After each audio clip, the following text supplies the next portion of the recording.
Hi, and thanks for joining me for another resume tip where we keep it short, simple, and specific, or KISS for short.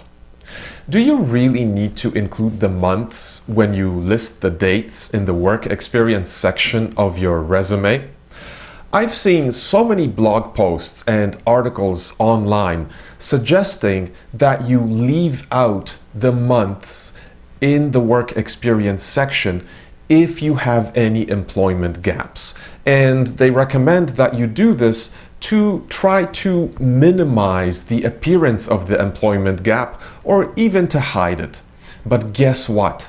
Employers and recruiters can see right through this.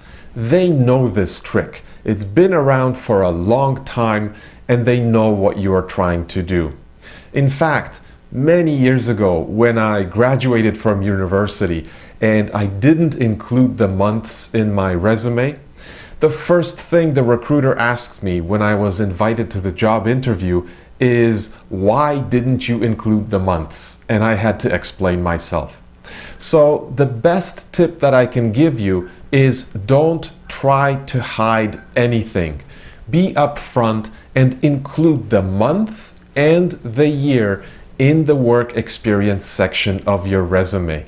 It'll be of benefit to you, and the employer will appreciate that you're being straight up and honest. And more importantly, if you get invited to the interview, they won't ask you why you didn't include them, and you won't have to explain yourself.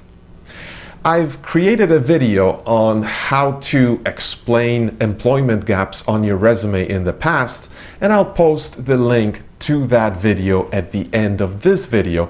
But first, let me show you why employers get suspicious if you don't include the month by using an example. Here we have an example of a work experience section from a typical resume. Notice that in this example, the applicant did not include the months.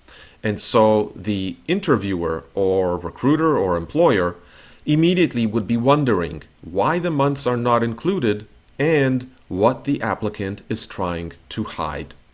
Not a good way to start a relationship with the company that you want to work for. In this second example, the content is exactly the same, except the applicant included the months. Notice that between January 2020, when the applicant finished working in this position, and December 2020, when the applicant started to work in their new position, there is an 11-month gap. Now, this gap can be explained with one or two sentences in the cover letter, or by including any courses or certifications in the education or training or certification section of the resume.